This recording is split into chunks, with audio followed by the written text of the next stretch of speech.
would be some help here. And we talked about that. And he said to Steve, Steve, would you draw a cover? Because you're the only person I know who can draw these robot things. So Steve did what turned out to be the first fanzine cover in Britain devoted to anime, although there are those who will tell you that it's heresy to call robotech anime, but I think we should be a bit more in church. And I gave Tony over a few hints on how to do it. And it went down really well. And that year at the 87 WorldCon, taking copies around and talking to people, we ran into several people.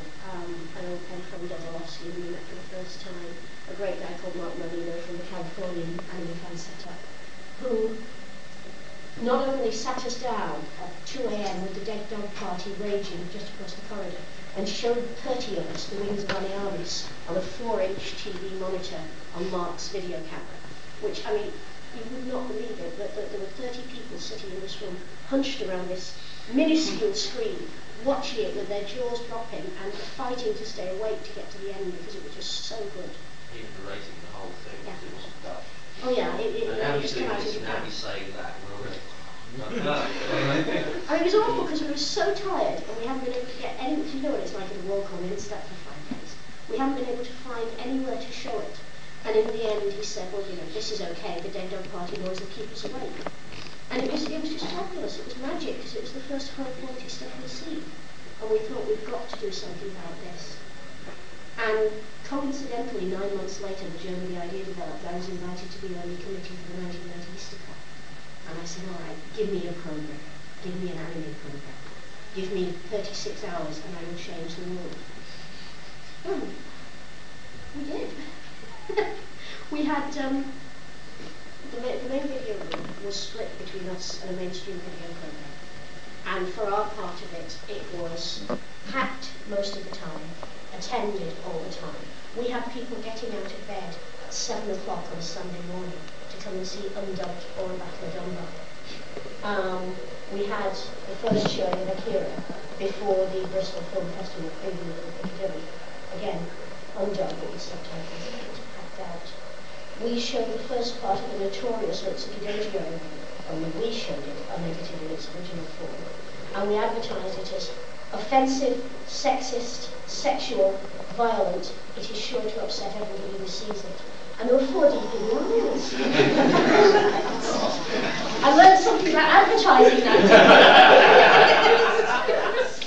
day. And they also wandered out saying, I didn't know you could do that. Most of them wandered out saying, I didn't know you could do that physically. The answer, of course, is, well, if you've got 35 18-foot tentacles, you can do most things. Well, I haven't brought the tentacles with me, sorry. Come around next week. If you're not got anything on that. But, I mean, that was such a big success that at the convention, about 40 of us got together and decided that we wanted to organise. That dreadful word in fandom. Organise. God, it was painful. And so in June, I started an anime newsletter which went out regularly. I had to give it up after 3 years because we'd started a magazine. But it had very nearly 300 subscribers all over the world. And it did pretty well. It got people together. Its function was to spread contacts around, so we didn't get these precious little living rings that, well, I get my videos from a secret source in America. I'm not going to let you have them. You only come and watch them if you're one of my mates, and you've got to give me 18 Star Trek episodes for one, or it's a guilty. Which seems I didn't want any of that, so we published every bit of information we could get. We published every contact we could get. And the fandom got going and got reasonably healthy. This was in 1990. When in the winter of 1991, one of our subscribers, Will Overton, who worked for a small design house, persuaded his boss, Peter Gore, who must be mad because he's still doing it, to publish a professional magazine based on a newsletter. And so in October of 1991 and November of 1991, there was I, a complete publishing virgin, never having published anything but fanzines before, never having done magazine work before, certainly never having done marketing and distribution before, with my 2 little Forbidden Planet carrier bags full of copies of Anime UK issue 1, wandering around comic shops and saying, this is a magazine about Japanese animation, do you want it? To their eternal credit, some of them said yes. Some of them knew what Japanese animation was, and some of them said, well, I've never heard of it, but it looks nice. And we actually made some sales, which was a real thrill. In those days, we'd get ever so excited. We'd go down to the Rugby Planet and say, there were 3 in there on Saturday, and there's only 1 now. Oh, actually, we still do that. It's called market research. At this stage, I was still working, as opposed to just us eval, which is what I do. I was working in the legal profession as a researcher, earning indecent amounts of money for a horrible, nasty job supporting a corrupt legal system, but that's not about probably on convention. And Steve was working for Times New Illustrated, which he has shown us for 10 minutes as he knows. And we were doing the magazine in our copious spare time. And as you all know, copious spare time gets eaten up like nobody's business. And so very soon we didn't have any more spare time. And we were getting enormous pressure from our readership, who by this time had extended across 4 continents, to go monthly. And they kept saying, well, we can't, but it would help an awful lot if we had a bit more time to work on it. Now, at the end of 1992, I'd gone to see Titan Books and said, look, there's a growing interest in anime. Manga videos had just started up in the spring of that year. There are people wanting this stuff. Let's do a book about anime. And my editor, David Barraclough, whom I don't wind up about it too much because he's a nice guy, said, no, there's no interest. Might make a chapter in a book on films, but there's no interest. Couldn't really do it. To his eternal credit, he rang me up 12 months later in the winter of 93 and said, Helen, I eat my words, do us a book. And we had a book. So it's self-published in the winter of 93. And that, with its and those of you who live on royalties know that they never come as large as you hope or as frequently as you hope. But that actually gave me the confidence to say, well, I don't really like working law anyway. And in December of 93, my contract ran out because my client was extradited back to Hong Kong. So I thought, right, I won't take another contract. I shall write full time. And that's what we've been doing ever since. That's what you think. Yeah, but the law master was great. He was just thinking like you're right fast. But and that's in brief how anime came into my life and how Anime UK came into my life. I've been working on it full time for 2 years now, as well as writing other things in between. You will have to make quiet. I've got a lot of ideas for other things that I'd like to do with anime, but obviously that depends on both developing what it is and taking the time. And one of the loveliest things has been that from 1991, coming to a convention like this, and knowing that you get 3 people who had heard of anime, and 1 who knew what it was and would watch it with you, you can now come here and find that people are watching it alongside regular television, even though it's not shown on television in this country. That's the next bridgehead we've got to store. We've now got people buying anime. We've even got a few people who admit that it's not just sex and violence and isn't just for grown-ups. The next thing is to get it on TV, and then it will just become regular science fiction. And I suppose my big dream, my long-term plan, is that one day there won't be an anime fan, because it will just be regular. It will just be in there. People don't say they're film fans. People still say they're science fiction fans, but that's because society as a whole is pretty antsy about science fiction. There are a lot of people who are X-Files fans who say, oh, science fiction fan, me, nah, I'm not one of those weirdos. But I'd really like to see anime just absorb into the mainstream and become, as it is in Japan, just another way you make a film. You don't set out to make a cartoon. It just so happens that you're an animator and you make this story, and people don't see it because it's a film, not because it's a cartoon. That's it. 1990, was that the Liverpool Mystical. That was my first introduction. Was it? I went and saw some of those. You were one of those perverts in the front row. No, actually, no, I wasn't. Well, I know Dominic was. Because he came back after that and said, that was filthy. Or was you can't get camera angles though like that. Well, that's why you don't enjoy, you see. Yeah. Mr. Kite's student film made interesting to me. Yeah, that is it. Since then, it literally has exploded in what I've seen. Looking, is it 2 years ago? We had no anime on the programme. Was it 2 years ago now? No, 3. We had no anime on the programme. Alistair came along, and they took over a video room. And they It took was that. when Tag Police had just been released, Yeah. and they were showing Tag Police, and I brought some of the other stuff, including some bubble. I had the early anime projects, Bubblegum Crisis. Yeah, underdressed tank women and bike bitches kicking ass. You can't pay them. Yeah. Last year we took over a room basically. We had 5 hours, and we ended up. I think hardly anything else got shown with anime in that room. We had. It's literally exploded. There's a lot of people I've seen that have, oh yeah, that's it. Oh, there's it. And they watch it. Well, you haven't even scratched the surface yet. No, we did a pretty good job during WorldCon. During WorldCon we had David Armadacon. Yes. Which is we go to the world. Yeah, for those who couldn't make WorldCon, we ended up spending 3 days looking on it. But how do you see how it's going to go now? Well, as I say, we haven't even scratched the surface yet. Even the most dedicated otaku in Britain, I find talking to them, are not generally aware of more than 25% of what comes out of Japan. Let alone the back catalogue, which runs back. I mean, they've been making anime in Japan. As anyone, if I can do a shameless plug, who has read my first book, which I shall now produce and show. It's just like the BBC. Yeah. Anime, A Beginner's Guide to Japanese Animation. Actually, the beginner doesn't refer to you, the reader, it refers to me. Because as I researched it, I became aware how much I had to learn. And that's the thing that I've realised more and more ever since. But in there's a history of it that points out that the first animation was made in Japan back in 1911. And since then, animations continue to have a solid place in Japanese film history as a legitimate film medium, both art house and commercial. In the 60s, when anime really took off on Japanese TV as well as in the films, it was a good alternative for a country that was still crawling out of wartime annihilation, because you weren't bothered by actors. Now remember, in the 60s, you're only 15 years after the end of the war, in which I think something like 25% of Japan's young male population died. So you haven't actually got a big pool of actors to pick from. It's much easier if you draw them. Also, you've got a country which didn't have much of an infrastructure beforehand in modern terms. It was still largely feudal, even though it had been industrialised.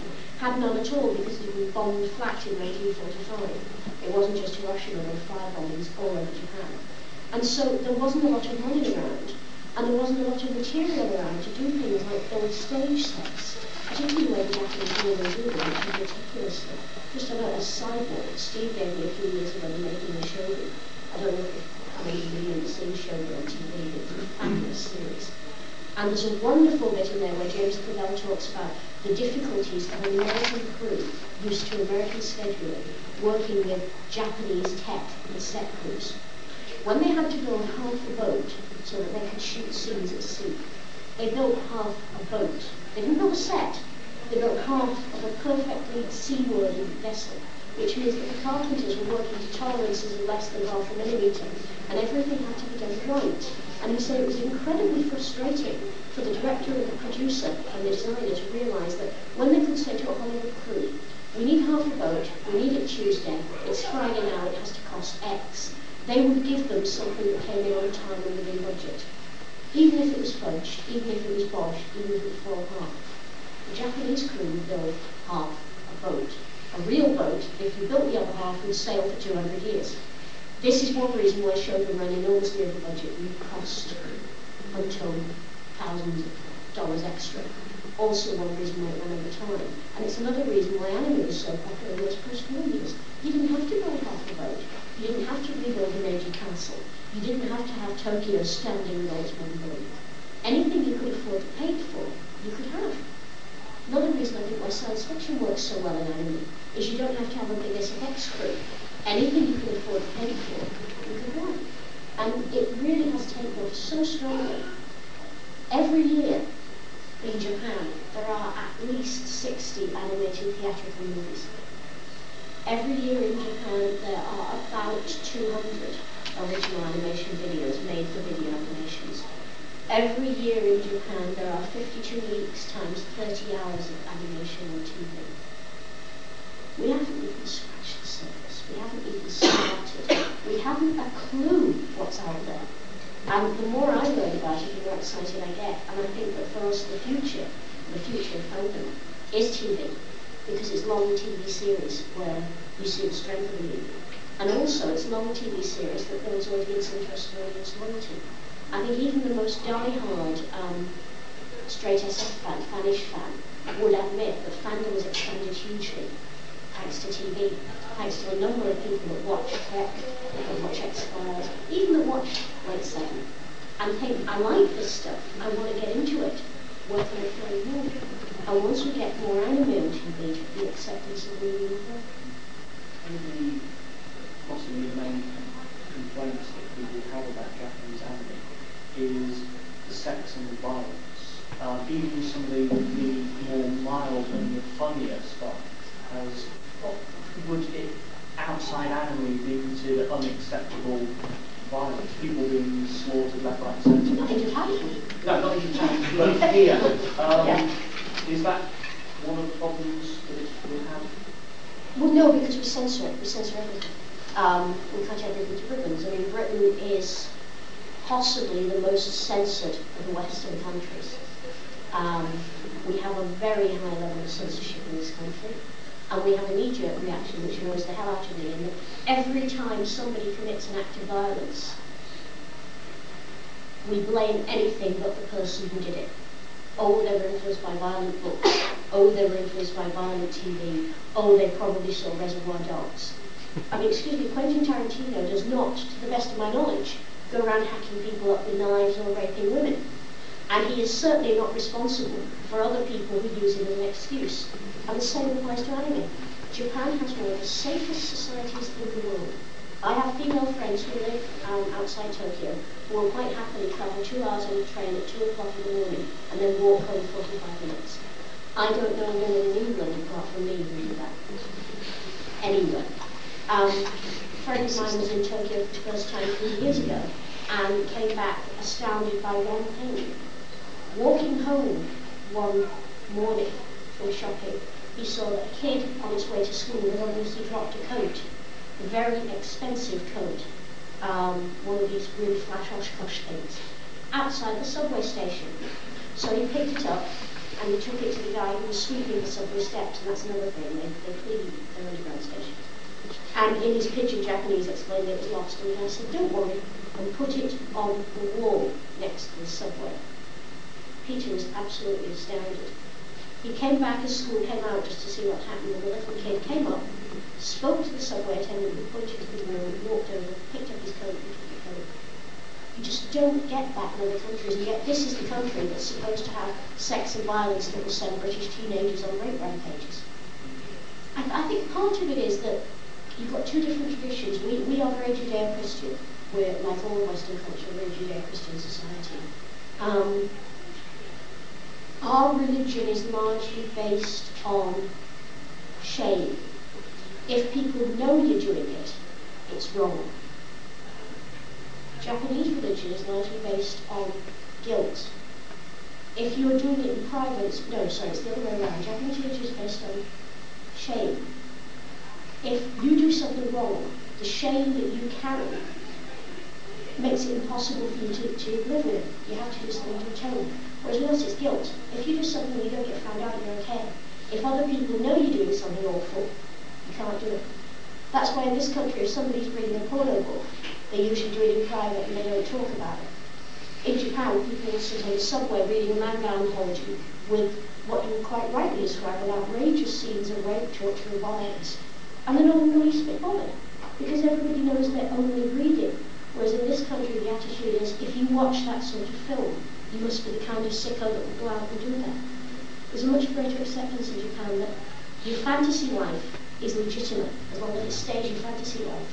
But they take the view that immediately you let your fantasy life out in society, you're responsible for its effects. Whereas we take a view that, you poor little thing, if you were fed a diet of these horrible, nasty cartoons, it's no wonder you went out and raped 5 schoolgirls. It's not your fault at all. Which, quite frankly, I fancy.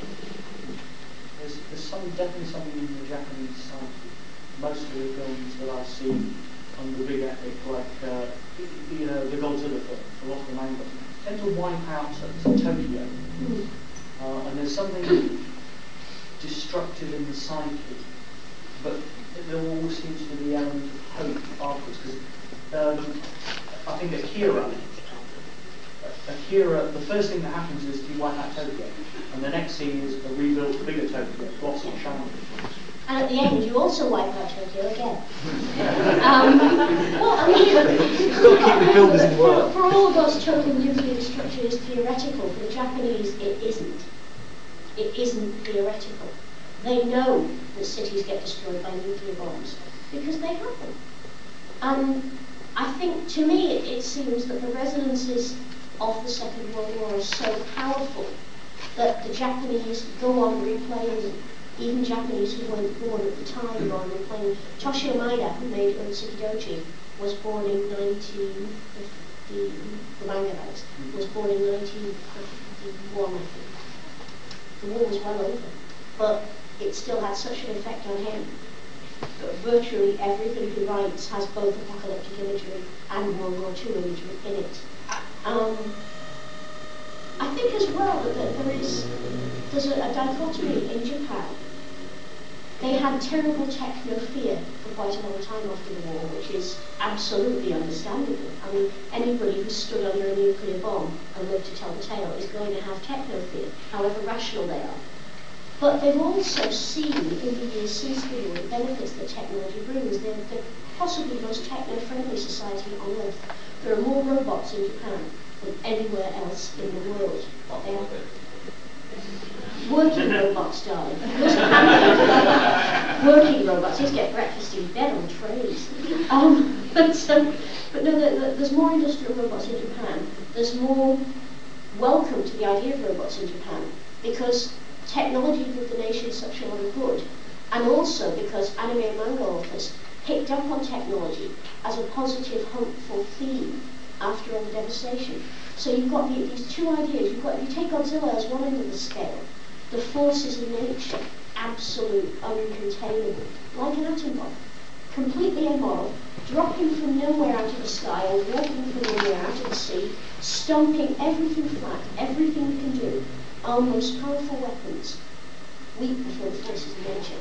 And then at the other end of the scale, in fact, before the first Gojira film was made, because Gojira was made in 1954, and in, I think, 1951, the first episodes of Atom Taishi, which was the manga on which Astro Boy was based, Tetsuya Atom, came out. And he's the hopeful side of technology. Astro Boy, as the Americans call him, is a little robot who was created by a scientist whose own son has been killed in a car accident. And it's the Pinocchio story. The robot hopes that if he does enough good and he uses his power well to defend mankind, he'll become real, he'll become human, people will accept him as human. And that's, I think it's not totally out of the way to see that as a possible working through of the way the Japanese were thinking, that if we adapt technology, and if we use it, and if we do things to benefit and rebuild our society and benefit the world, then the rest of the world will stop seeing us as total pariahs after the war, and will accept us and will rejoin the Society of Nations. So you've got, on the one hand, the terrible fear of nature and its forces, which are the basis of all technology, and on the other hand, the realization that you can actually use technology for everybody's good. And those two tensions stay, I think, in most anime and manga, even the total comedy and slapstick ones, where you've got anything that revolves around a technological or moral theme, you've got those two ideas working side by side. I think we've got a little while. We started slightly late, so we'll go on another 15 minutes. Any questions? Is the problem in Britain that you say there's an awful lot of violence or sex? Is it really a problem that the media houses are releasing sex of violence? Obviously it's selling, mucking films always sell, you want to get to it. Oh yeah. I mean, it's blatantly obvious that there's a lot more they could release, but it's not lucky enough for commercial reasons. Well, in fairness, after the initial flurry of releases, which did concentrate very much on the 14 to 20 boys market, which is seen in this country as the major market for science fiction and action videos, there are a fair number of things released in this country which are outside that market or on the softer end of that market. There are things like Tenchi Muyo. There are things like Zigai, which is a very nice, crap translation, but a very nice little action-adventure comedy for kids. There are things like Devil Hunter Knuckle. There are things like Moondiver. There's a lot of good, soft stuff out there. There are the Lupin III movies called The Conspiracy of Golden Babylon, which if any of you haven't seen, see them if you've seen no other anime, because they're films for grown-ups, they're literate, they're witty, they're intelligent, they're funny, they're absolutely gorgeous. There's all that stuff out there, but I think the problem is one perception. In this country, public perception is driven by the mass media. And the mass media is staffed by, not all morons, but by people who are often very harried. People who sometimes say, right, I'm going to write a piece on the Japanese manga sensation. I go to press in 25 minutes. I've got this stack of press releases here. And they go through the press releases and rewrite them. And the press releases, of course, are written to sell into shops who want to sell to teenage boys, so they emphasise the aspects that they think will sell. You do get some downright irresponsible journalism. In October of '93, David Lister, the film critic of The Guardian, who really should know better, because The Guardian has a reputation for being a respectable newspaper, wrote a piece about these sick Japanese cartoons, in which he implied, first of all, that all 30 films that have been released to date were part of one series made in one studio, which, as anyone could have told him, just reading the labels was rubbish. You didn't have to know anime. Secondly, that they were all about biker gangs, sex, violence, and rape. And thirdly, that they were the first animation made in Japan. Anime in Japan started with Akira. So I wrote them back a very long and reasonable letter pointing out that, first of all, that animation in Japan started back in 1911, and Akira was actually big in 1988, a fairly late stage. Secondly, that all the films were different. And thirdly, and this was interesting, that out of those 30, only 6 were 18 rated by the BBFC, the toughest censorship board in the world. Only 2 contained biker gang activity. Only 3 contained rape. And presumably the BBFC were happy that only those 6 contained levels of violence only suitable for over 18s. So there is this sort of mass perception driven by the media, which can't be justified in fact. But of course fact doesn't sell newspapers, and headlines like, ban these 6 snuff cartoons, Kim Sen-Nukta in the Star, do sell newspapers. So I think anime is in a way victim of its own success. It's become sensational. It's in the interest of the papers to make it sensational because that sells more papers. And it's in the interest of the journalists not to have to do any work, not to have to do any research, not to find out about this strange medium. Because it's an awful lot easier when you've only got 25 minutes to reread the last 5 manual video press releases and rehash them than it is to walk all the way down to the Green Planet, buy my book and spend the afternoon reading it. I wish there would be. Well, exactly, that's it, we've got to. Well, hopefully the second one will bring in a nice bit of royalties as well, because I've got a new one out in April. Anime, funnily enough. I knew it was about anime, but what particularly? Well, Titan asked me to write a book that would fit in with their movie guide series, you know, they do dinosaur movie guide and that sort of thing. And so we've called it the Anime Movie Guide, but in fact what it is a sort of general overview, not complete, but more complete than anything that's been published in English so far, of OAVs and movies from 1983 to 1994. Because the first video made for animation made for video came out in 83, and it transformed the industry. Because obviously when you're working for video, you can do things that have a budget that would be too big for a TV series in one film. You can do themes that wouldn't have a broad enough general appeal for a TV series. You can do perhaps more adult material that a TV series wouldn't take. So the OAV years are really interesting. And the book is subtitled The OAV Years. And it's a very basic reference guide. Because what I think reference books ought to do is not just tell you but empower you. And that one, what I was trying to do with that one was say, here's the basic information, here's where you go for more, or get on with it, find out about the anime you like. And the second one will do the same thing. It will give a title, if it's been released in English, an English title, a translation of Japanese title, as much information as I can get, which in some cases isn't much, but hopefully including the director and major people who worked on it, and a short synopsis. And it will give an idea of the themes, you know, what type of movie it is, and Titan wanted me, I'm not sure about this, but Titan have asked me, so I've done it, to put in a star rating. That is how I personally rate it, which is highly subjective and of course will be different for everyone who reads it. And I fully expect people to buy the book and bring Titan up and say, hey, it's crap, she says this only merits 1 star and I think it's brilliant, or it's rubbish, what's she talking about 5 stars, I watched this and I went to sleep. But they say that having some sort of rating gives people, something to hang things on. I suppose that's reasonable. But I mean, certainly researching it, I've been dead surprised that about 60% of the titles I turned up, I have no data on in English. I had to turn to French and Italian sources, and my very limited Japanese and French translation sources to find data on 60% of them. And one of my readers on this book is Fred Patton, who's a very respected American anime scholar. And he sent me back the first 2 chapters and said, Helen, I haven't heard of 40% of these titles. So I reckon we're going to do something new, if nothing else. Any other questions? We've got 5-ish minutes before we need to leave this. Can I just say, you're talking about the West Island one, we actually have My Neighbour Totoro, the first 8 episodes of Nadia from Streamline, which I believe is one of the things that could be shown on terrestrial television. Interesting story with that, with Nadia. Steve and I have been involved for a long time through AFX in talking to British TV channels, trying to persuade them to screen anime. And we got hold of Nadia's screener, all Japanese, no subtitles, and took it to Chrysalis Television. And their managing director took it home and showed it to his 8-year-old, 5-year-old, and 3-year-old, and came back saying, this is amazing. Obviously the kids don't speak Japanese, but they were riveted to it. And although the little one was very upset when the hero seemed to die, she was so keen to keep watching that she stayed with it. And I've never known her do that in some theatre. And she saw that he's okay at the end. And he said, this is fabulous. I'm going off to present this to Channel 4 this week. I'm going to make them see me. And he presented it to Channel 4. And the 2 ladies that he saw at Channel 4 Children's TV said, it is wonderful. The quality is stupendous.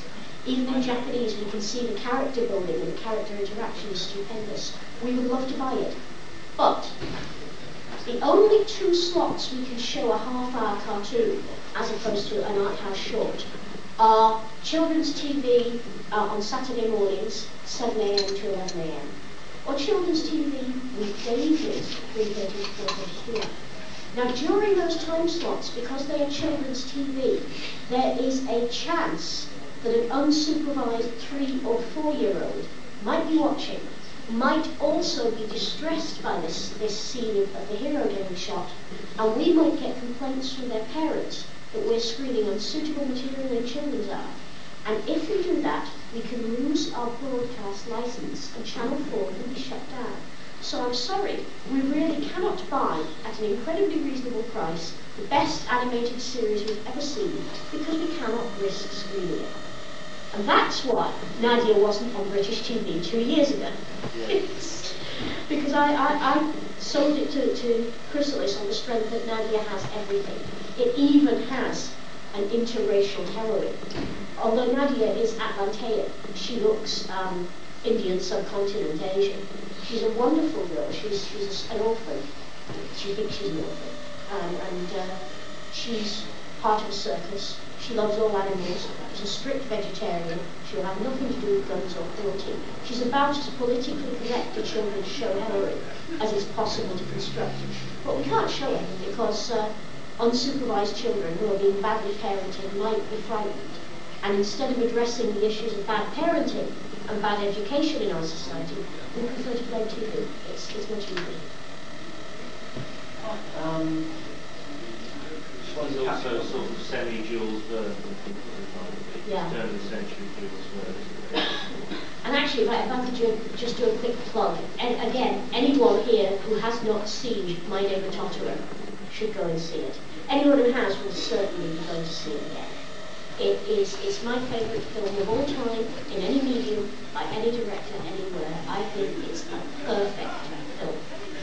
And of all the anime that I've showed to people, Totoro is the one that, whoever you show it to, it makes them feel good.